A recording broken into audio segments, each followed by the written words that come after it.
প্রতি বছরই বর্ষার মৌসুমে পাহাড়ি ঢলের কারণে, বৃষ্টি বাদলের কারণে ওই পাহাড়ি ঢলের সাথে অজগর এবং অন্যান্য বিভিন্ন প্রাণী ওই পানির লাইনে এদিকে চলে আসে এবং বিশেষ করে বারোমারি মরিয়মনগরের দিকে চলে যায় এবং ওইখান থেকে আমরা বিশ্বস্ত সূত্রে জানতে পারি যে একটি অজগর সাপ এই অবস্থায় আছে।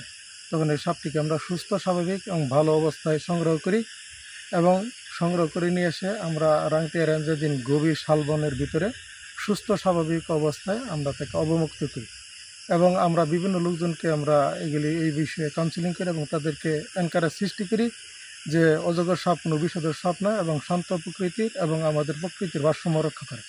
যার ফলশ্রুতিতে প্রতি বছর আমরা বিভিন্ন সময় বিভিন্নভাবে আমরা এই অজগর সাপগুলি উদ্ধার করি এবং বিভিন্ন অন্যান্য বন্যপ্রাণীও আমরা এইভাবে উদ্ধার করি এবং গভীর বন অঞ্চলে আমরা এগুলি আবার অবমুক্ত করি। আমরা একটি অজগর সাপকে এটা আমরা পাহাড়ে অবমুক্ত করতে যাচ্ছি। এটা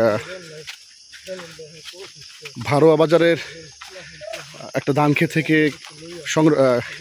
ধরা হয়েছে।